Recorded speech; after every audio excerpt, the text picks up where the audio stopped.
NCR राष्ट्रीय राजधानी क्षेत्र विश्व में सबसे पोल्यूटेड जगह है। सब लोग अमीर है कि घर पे 5 एयर प्यूरिफायर लगाएंगे। अब Aravalli one of the oldest geological formations, इसका जो नया क्लासिफिकेशन है, ये दुनिया की सबसे पुरानी पर्वत श्रृंखलाओं में। हमारा एक सिंपल सवाल है हमारे पर्यावरण मिनिस्टर के लिए कि अगर आप बोल रहे हो कि इससे 90% अरावली बच जाएगी, आप हमें आंकड़े दीजिए।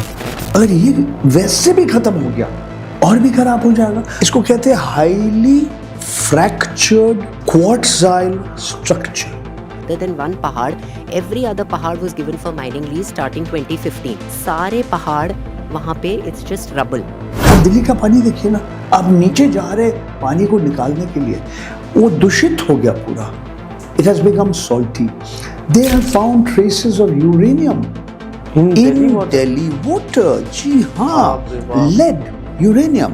दिल्ली नरक है। अब छत्तीसगढ़ में जो सबसे बड़ा जो एलिफेंट कॉरिडोर है, हाथी आते हैं हसदेव अरण्य, वो जंगल के नीचे कोयला है। अडानी जी का कंपनी वह खनन कर रहा है। छत्तीसगढ़ की सियासत में एक बार फिर से कोयला और हाथी। अब सरकार विपक्ष के साथ साथ अपनों का भी विरोध झेल रही है। सरकार पर लगा है कोल कंपनियों से सांठ-गांठ का आरोप।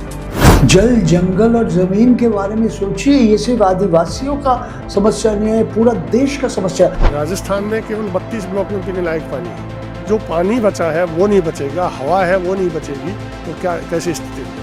अरावली के इतने हिस्से को ख़त्म करने में जो दिक्कतें लोगों को आ रही हैं, आज पूरे राजस्थान के उस कोने से और दिल्ली तक लोग इलीगल माइनिंग से त्रस्त हैं।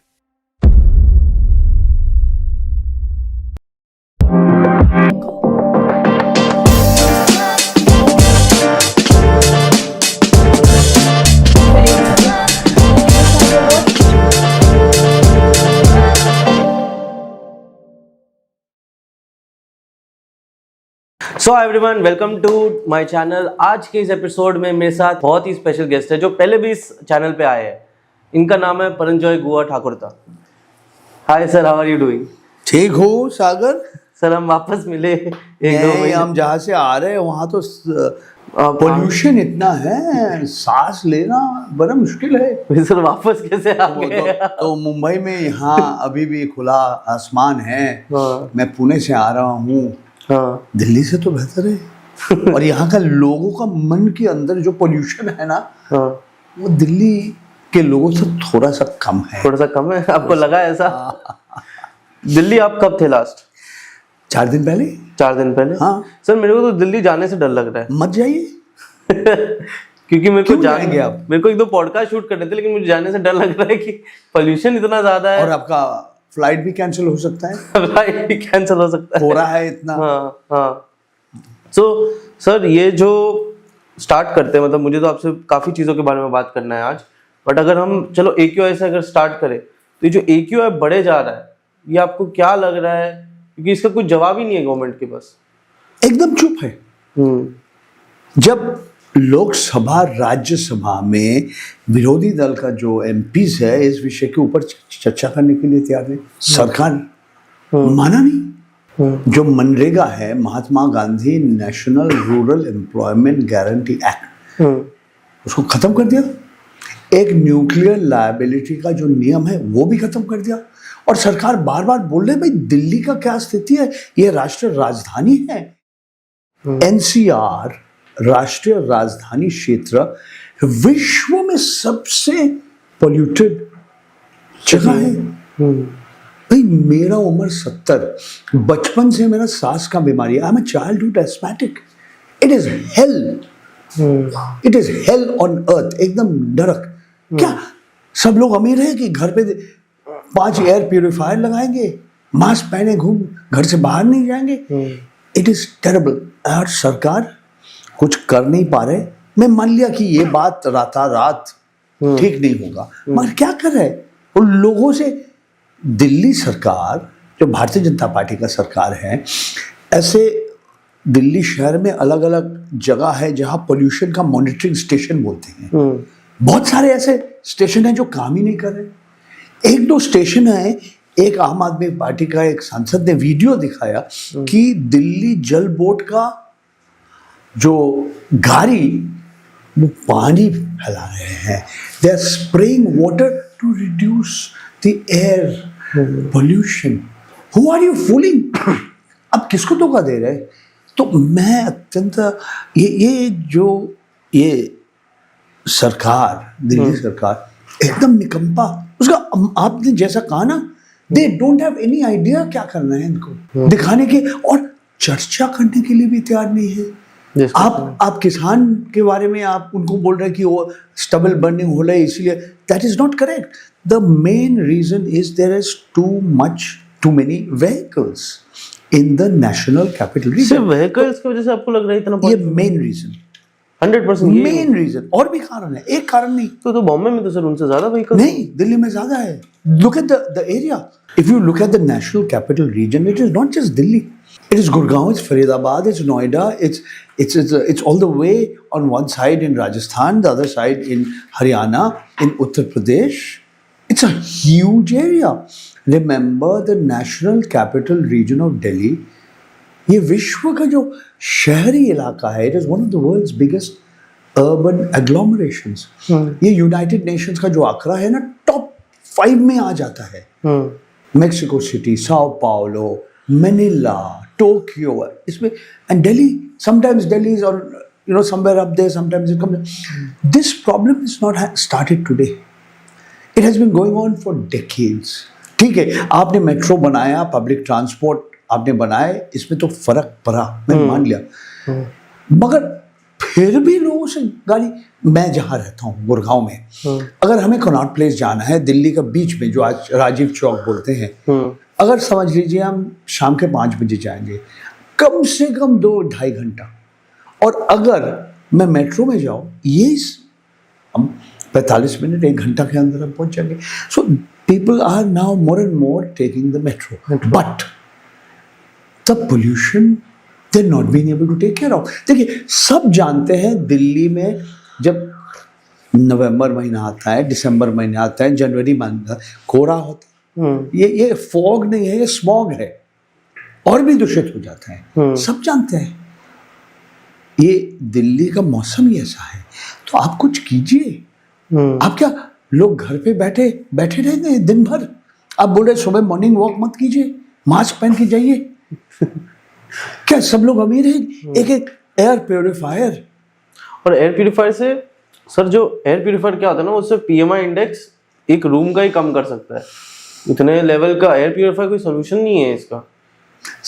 और इसके ऊपर अब लोग अत्यंत चिंतित है कि आपका एयर पोल्यूशन है, अब पानी को भी पोल्यूट करेंगे। कैसे करेंगे?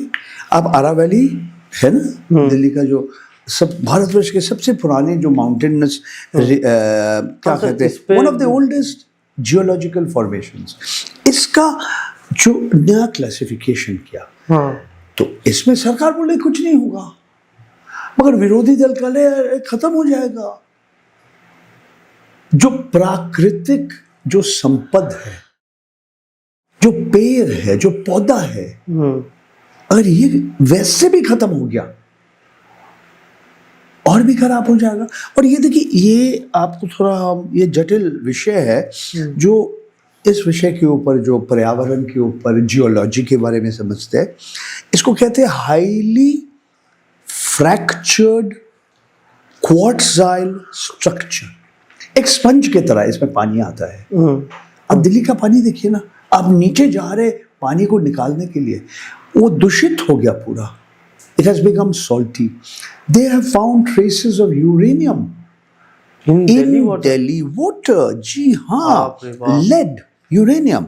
तो देखिए, हमारे जो पर्यावरण मंत्री है, जो भारतीय जनता पार्टी का वरिष्ठ नेता है भूपेंद्र यादव, वो कह रहे नहीं, ये विरोधी दल ऐसे लोगों को डराने के लिए कह रहे, मगर मैं तो उनका बात विश्वास करने के लिए तैयार नहीं हूँ। मैं सीधे बोल रहा हूँ, आपके ये एक सार्वजनिक मंच में, यूट्यूब में हम सबके सामने बोल रहे, वो जो भी कह रहे हैं उनका बात में विश्वास करने के लिए तैयार नहीं हूँ। वो बड़ा जटिल शब्द इस्तेमाल करके बोला, इस तरह से हमारा नियम बदल गया। और इसमें कोई फर्क नहीं पड़ेगा। मैंने बोला था स्थिति बहुत ही खराब है। सर यूरेनियम मिलना पानी में, ये तो एक मैं नहीं कह रहा हूँ, बाप लोग ऐसे जांच करके ये कह रहे हैं। बाप रे बाप। तो दिल्ली नरक है, Suicide हो गया लोगों की। Is hell on earth. हाँ जी। जबकि प्रॉपर्टी और specially in the month of December and January, पूरा ऐसा स्मोक चेम्बर बन गया। हाँ, क्योंकि सर्दी का मौसम है। It's not like Mumbai, you can walk around in your vest in your shorts.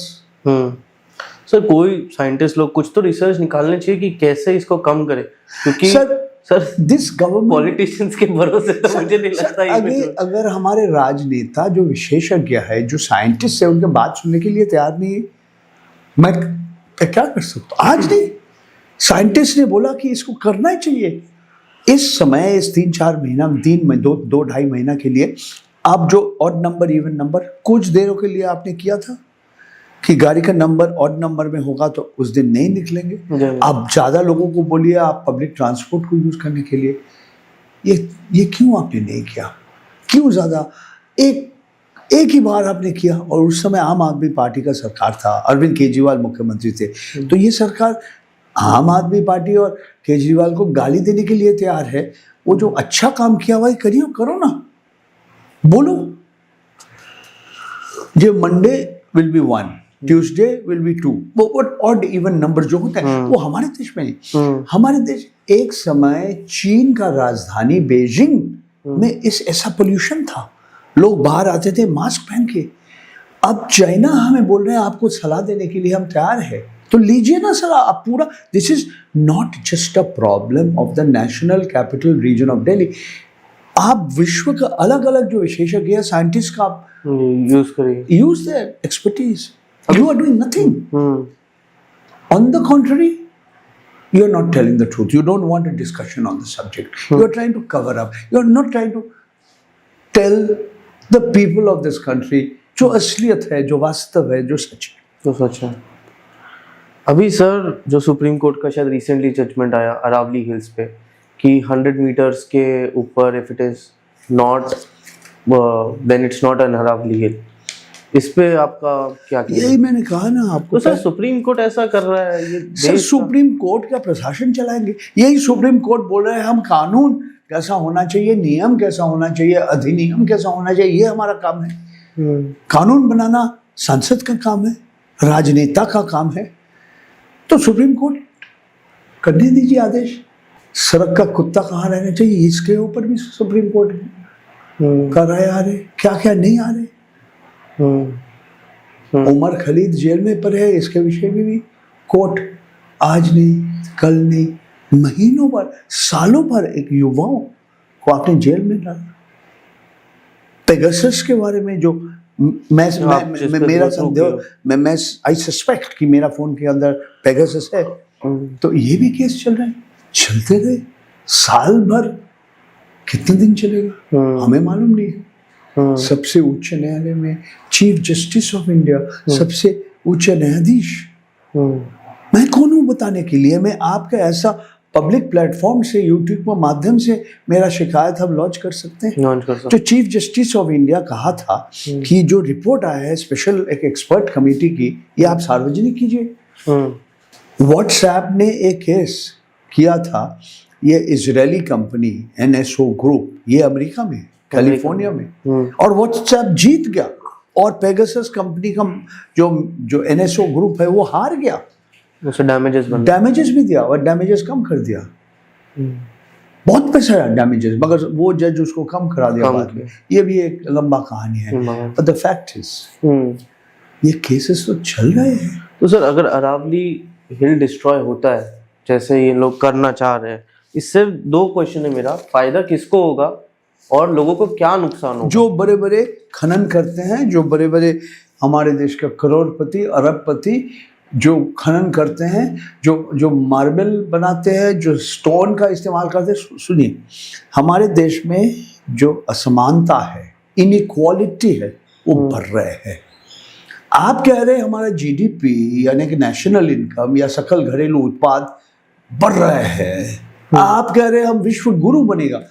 Sir जो गरीब लोग हैं उनका हालत क्या है, और जो अमीर है, जो अंबानी अडानी है, उसका अगर संपत्ति और उसका जो इनकम बढ़ेगा तो आपको दिखाएंगे कि अरे बाबा मोदी जी का सरकार, नरेंद्र मोदी जी हमारा माननीय प्रधानमंत्री का सरकार कह रहे मैं 80 करोड़ भारतवर्ष का नागरिक को फ्री खाना, हर महीना में हम 5 किलो गेहूं या चावल, हम 1.5 किलो चने के दाल दे रहे। क्यों दे रहे? मैं नहीं कह रहा हूं कि नहीं देना चाहिए, देना चाहिए, मगर क्यों देना पड़ रहा है आपको? आप बोलिए क्यों? हमारे देश में आप कुछ भी कहिए, गरीबी है। और ये मेरा कहना नहीं है, जो विशेषज्ञ है, जो अर्थशास्त्री है हमारे देश में, अलग अलग देशों में, उन्होंने कहा कि विश्व में ऐसा देश जिसमें सबसे ज्यादा असमानता है, इनइक्वालिटी, और गरीब और अमीर के बीच जो दुराई है, बहुत ज्यादा, रशिया है, दक्षिण अफ्रीका है और भारतवर्ष है। यही अर्थशास्त्री कह रहे आज भारतवर्ष में जो असमानता है वो ब्रिटिश जब हमारे देश में राज कर रहे थे उनके समय से भी खराब। उस समय तो हमारे ब्रिटिश सरकार हमारे देश को शोषण किया, उस समय भी असमानता, inequality of income and wealth इतना नहीं था। तो ये तो दुख के साथ बता, पॉपुलेशन की वजह से बढ़ रहा है? नहीं, कि लोग पॉपुलेशन हमारा कंट्रोल का जिस मेजर नहीं जिस रफ्तार से पॉपुलेशन भारतवर्ष में बढ़ रहे थे वो कम हो गया। एक समय इसका हमारे देश का पॉपुलेशन का ग्रोथ बढ़, आज विश्व में सबसे ज्यादा लोग भारतवर्ष में रहते हैं। मैं मान लिया 140 करोड़ से भी ज्यादा है, 145 करोड़ के आसपास। चीन से भी ज्यादा लोग हैं। भारतवर्ष के बाद आता है इंडोनेशिया, उसके बाद आता है अमेरिका, ब्राजील, पाकिस्तान। मगर सवाल और कुछ है। ये बहुत आसान कहना कि लोग ज्यादा लोग हैं इसीलिए। एक गांधी जी का एक कहावत है, there is enough in this planet for everybody's need but not enough for everybody's greed. अगर आप लालची होंगे,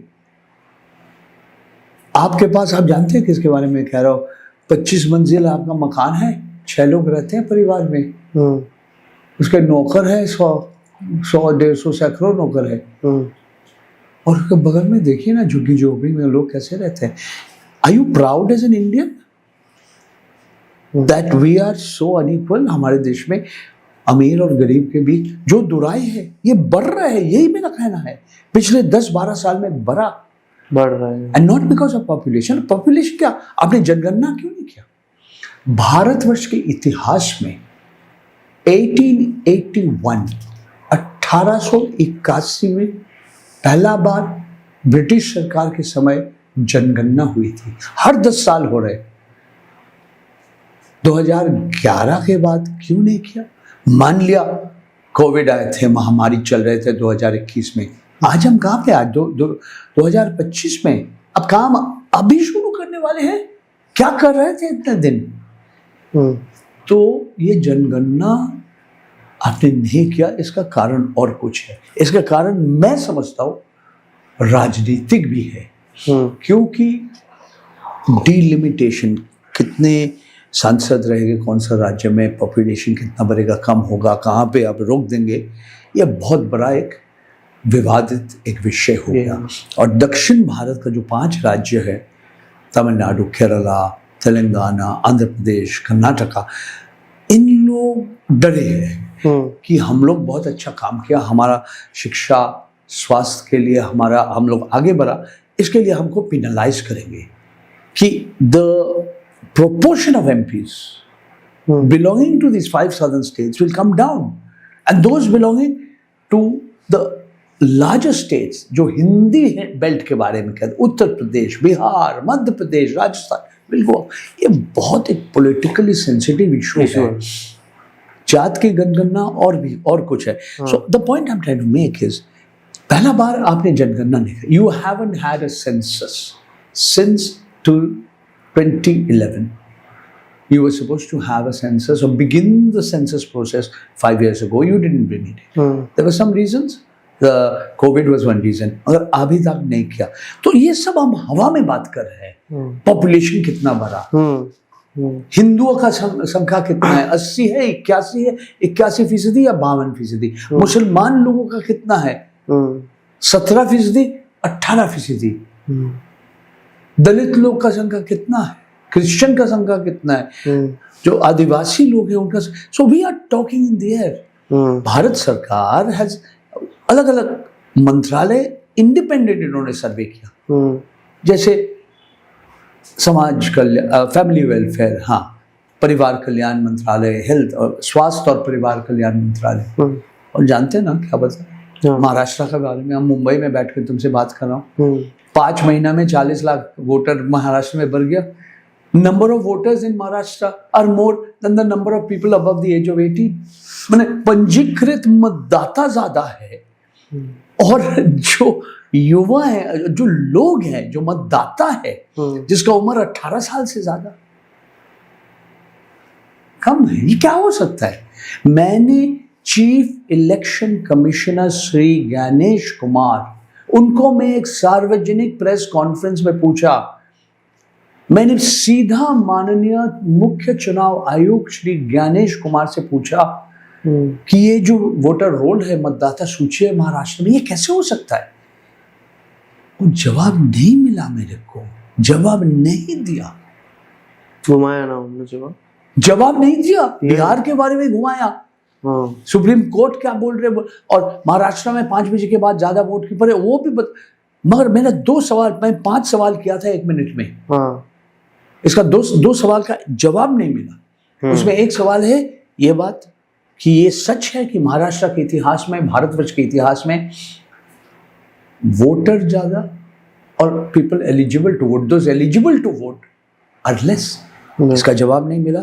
एक और बात मैंने कहा कि ये जो सवाल कर रहे विरोधी दल का लोग, इसका जवाब मुख्यमंत्री देवेंद्र फडणवीस दे रहे, भारतीय जनता पार्टी का प्रवक्ता दे रहे, और चुनाव आयुक्त, निर्वाचन आयोग खामोश है, they are silent.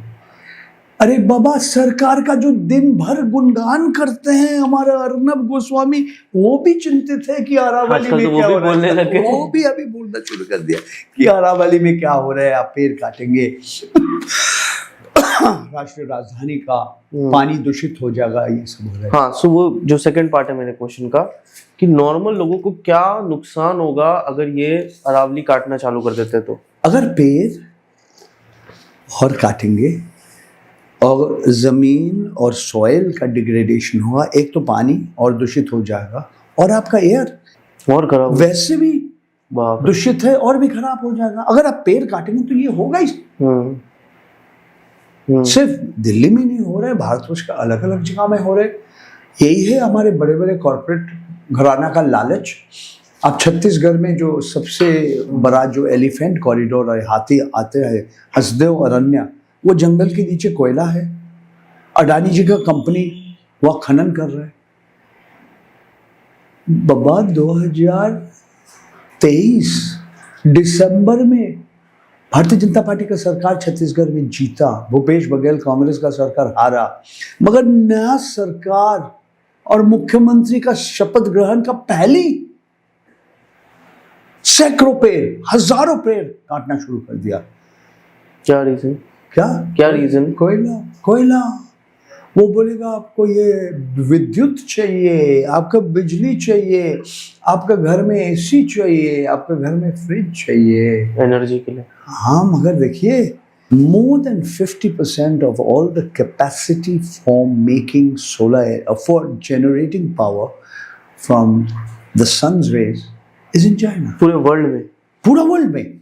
But I am saying, हमारे देश में अभी भी क्यों इतना निर्भर हम करते हैं कोयला के ऊपर हमारे बिजली उत्पादन के लिए? मेरा कहना ये है, हम नहीं कह रहे कि ये कल खत्म हो जाएगा, परसों खत्म हो जाएगा, 5 दिन, मगर आप कार्यक्रम कीजिए। आप सिर्फ 1-2 बड़े बड़े कंपनी, एक अडानी जी, इनको मदद करने के लिए आप ऐसा मत कीजिए। जल जंगल और जमीन के बारे में सोचिए, ये सिर्फ आदिवासियों का समस्या नहीं है, पूरा देश का समस्या है। और ये तुम्हारा बेटा का क्या होगा, तुम्हारा पोता का क्या होगा, तुम्हारा बेटी का क्या होगा। देखिए, एक जो वास्तव है, ये आज नहीं बहुत साल से चल रहे हैं। सबसे घना जंगल जहाँ है भारत। अब भारतवर्ष का जो मैप है, भारतवर्ष का जो नक्शा या मानचित्र देखिए, आप 3 मैप एक के ऊपर लगाइए, खनिज का मैप, एक जंगल का मैप, और उसके ऊपर हमारे गृह मंत्रालय का एक मैप लगा दीजिए, जिस पर नक्सली, जो चरम वामपंथी कहते हैं, LWE, लेफ्ट विंग एक्सट्रीमिस्ट, कहाँ का एक एक घटना हुआ, और लगाइए, और 3 मैप ये जो कहते हैं रेड कॉरिडोर, मिल जाता है एक साथ। These 3 maps will overlap. मेरा कहना नहीं, ये सब हो रहा है, ये people are saying this is the red corridor. हाँ, ये थोड़ा अच्छे से और लोगों को एक्सप्लेन करिए। पशुपति से तिरुपति जाइए, हाँ, भारतवर्ष का मैप देखिए, हाँ, सबसे घना, मोस्ट डेंस फॉरेस्ट, हाँ, below them are the minerals, कोयला, बॉक्साइट, आयरन ओर, हाँ, and this is where the Naxalite activity is at its highest. तो all I'm trying to say, ये जो समस्या है, नक्सलाइट एक्टिविटी एग्जैक्टली क्या होती है? जो चरम वामपंथी है, जो भारत सरकार कहते हैं ये भारत का राष्ट्र में विश्वास नहीं करते हैं, इन्होंने बंदूक उठाया, ये चरम वामपंथी है, ये हमारे CRPF, हमारे जो सेनाएं हैं, हमारा पुलिस वालों को हत्या कर, ये सरकार का कहना है। ओके, आपको लग रहा है ये सच नहीं है? मैं कह रहा हूँ ये एक सामाजिक और एक अर्थनैतिक अर्थव्यवस्था का एक समस्या है। If you don't understand the social and the economic reasons why the people are revolting, you will not be able to solve the problem. If you are only looking at the jungle as a place where coal is and the minerals are to generate electricity, and then अगर कोई oppose कर रहा है तो, और उसको naxalite, वो सब नक्सलाइट बात, मेरे को बोल रहे हैं तुम अर्बन नक्सलाइट हो, मेरे को बोला अरे क्या बात कर रहे हो, इन लोग हमें ऐसे ही बताते हैं कि तुम देश का एकता अखंडता में विश्वास करते, तुम टुकड़े टुकड़े गैंग का मेंबर हो। कहने दो यार, आपका एंटी नेशनल, कुछ भी लोग कहेंगे, लोगों का काम है कहना, छोड़ो बेकार की बातों में। सर एक और पॉइंट है मेरे पास, जैसे आज अगर हमें चाइना और चीन के साथ, चाइना के साथ और US के साथ अगर compete करना है, तो आपको नहीं लगता ये मिनरल्स पे हमें, मतलब एटलीस्ट जो गवर्नमेंट जो कहते हैं ना सस्टेनेबल, हम सस्टेनेबिलिटी के बारे में नहीं सोच रहे हैं, हम अभी खुद को डैमेज कर करके कर रहे हैं। मैं कह रहा हूँ कि आप देश की भविष्य, हमारे युवाओं का भविष्य खराब कर रहे हैं इस तरह से। अब इसके नाम अगर कहेंगे ये विकास है, मैं मानने के लिए तैयार नहीं हूँ। ये सचमुच विकास नहीं है, ये विनाश भी होता है। सिर्फ आदिवासी का जीविका भी विनाश नहीं हो रहा है, आपका बेटा और आपका बेटी और आपका पोता और आपका पोता का भविष्य भी आप विनाश कर रहे हैं। ये मेरा व्यक्तिगत राय है और मैं अकेला नहीं हूँ, इस तरह से हो रहे हैं। तो इसका तो एक ही सोल्यूशन है कि लोगों को एजुकेशन ये पहुंचे, जैसे आज आपने बताया। सर कहना आसान है, करिए ना, आपको शिक्षा दीजिए। आप क्या कर रहे हैं इतने दिन? आज भारतवर्ष कैसे चीन, रूस, अमेरिका बनने चाहते हैं, विश्व गुरु बनने चाहते हैं। आप देखिए अभी भी कितने लोग हमारे देश में जो स्कूल्स है, जो प्राथमिक शिक्षा संस्था है, किस तरह से पढ़ रहे हैं। आप जानते हैं एक पत्रकार एक बार एक वीडियो बनाया था कुछ साल पहले, उत्तर प्रदेश में एक प्राथमिक शिक्षालय में बच्चों को दोपहर का भोजन जो दे रहे हैं 12 बजे, जो मध्यकालीन जो भोजन देते हैं बच्चों को, क्या मिल रहे थे? रोटी और नमक।